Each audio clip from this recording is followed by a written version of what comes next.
segi rububiyahnya, dari segi asma wa sifatnya, maupun dari segi apa uluhiyahnya, maka kewajiban dia dilarang.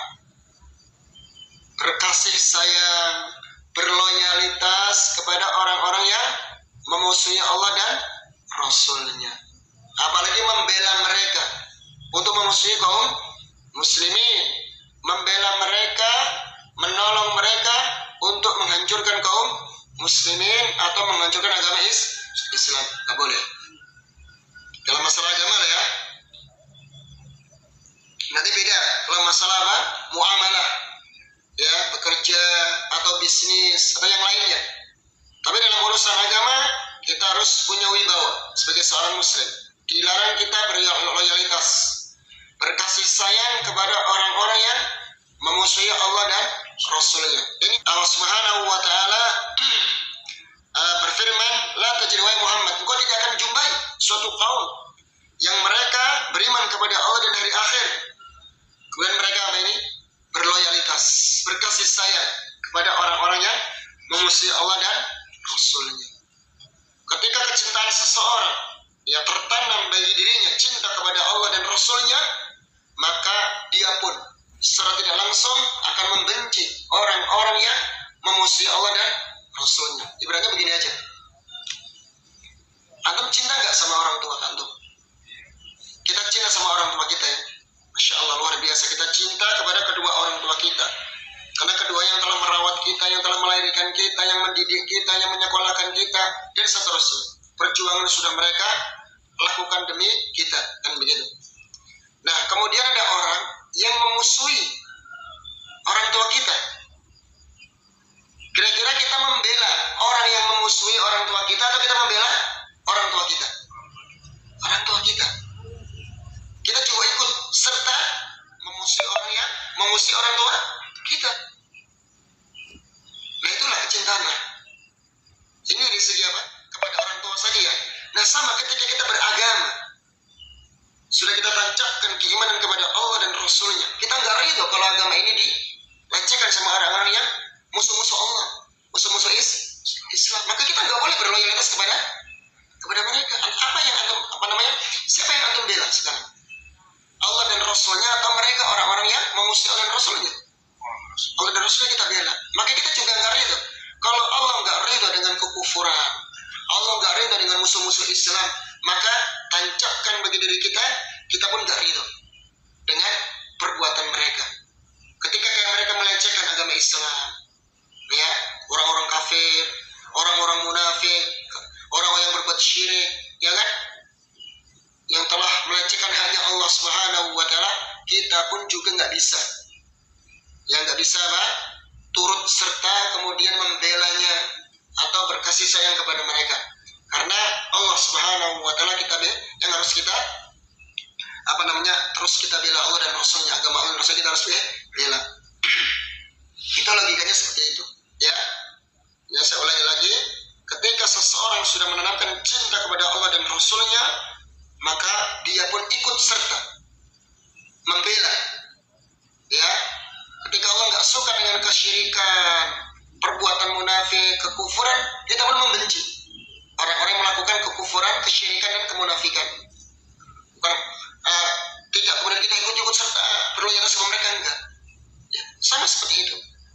Jadi kita cinta mencintai Allah sebagaimana Allah yang Allah cintai. Kita ridho sebagaimana Allah yang Allah ridhai ya. Ketika Allah membenci kesyirikan, yang melarang kesyirikan, melarang kebid'ahan, melarang maksiat, maka kita pun ikut membencinya. Ini dikatakan apa? Ya, cinta karena Allah dan benci karena Allah. Itu termasuk iman. Ini konsekuensi dari tauhid. Ingat, perhatikan. Jadi kalau kita sudah bertauhid kepada Allah, ingat, ini harus diperhatikan. Kita nggak ridho. Bahkan Imam Ahmad rahimahullah ta'ala ketika melihat orang-orang yang menyembah kepada selain Allah, orang-orang Nasrani, ya, tidak menyembah berhala, menyembah patung, segala macam, dia nggak ridho. Dalam hatinya dia nggak mau melihat mukanya gitu. Gimana ya pasti kita? Iya, maksudnya gitu, enak gitu ya. Ya nggak ridho lah. Ya Allah, disebut lu nggak ridho gitu. Sampai dia nggak muak, mau bisa muak dia. Nggak mau melihat mukanya gitu. Karena dalam hati itu dia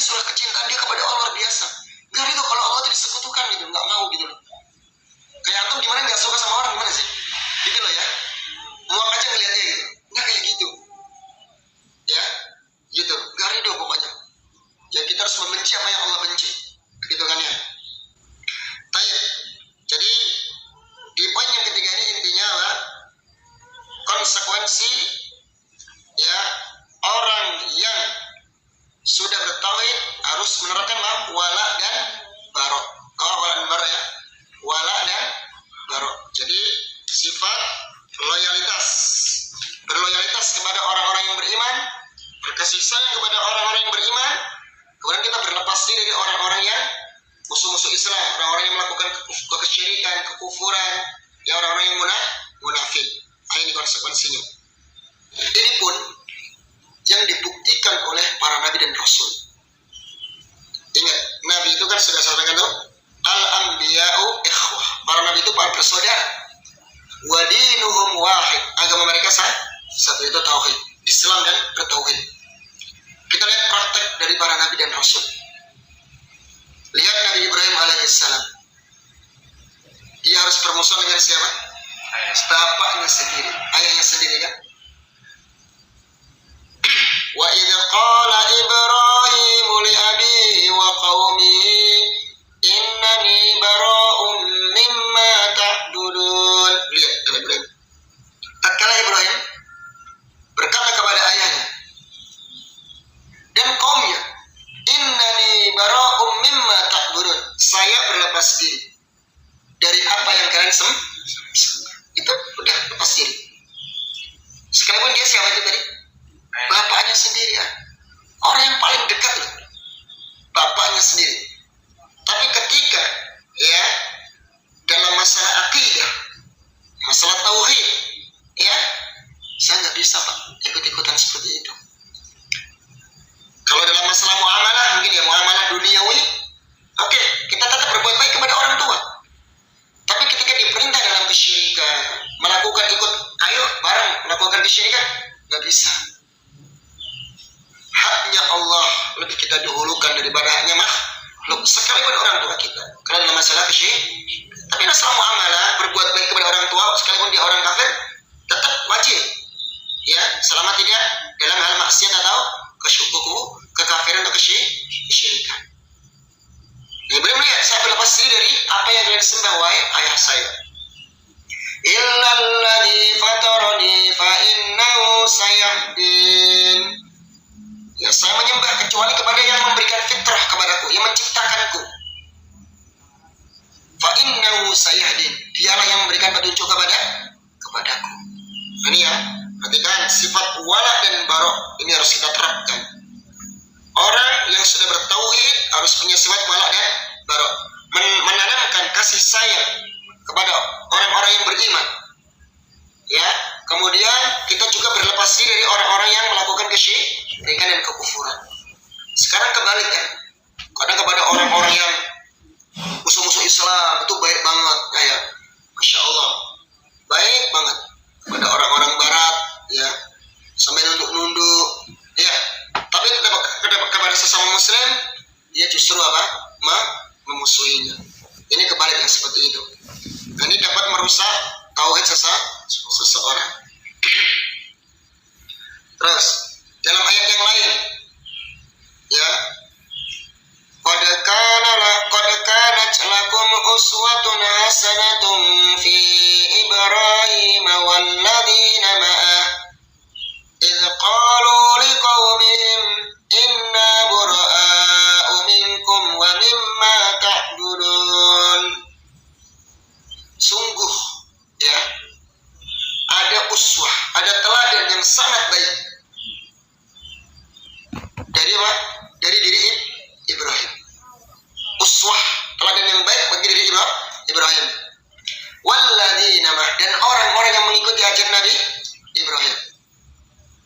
Idh qalu liqaumihim, lihat ketika Ibrahim dan kaumnya berkata kepada kaumnya yang menyembah berhala, inna bura'a'u minkum, kami berlepas diri dari kalian, wa mimma ta'budun, dan apa yang kalian sembah dari selain Allah. Lihat nih, harus jelas mana yang tauhid, mana yang syirik, dipisahkan. Sampai nggak bisa saya bergaul gitu loh. Nggak bisa saya ikut sama bergaul dengan kalian, wahai pelaku syirik. Nggak bisa. Ya, kalau dalam masalah ibadah kita nggak bisa.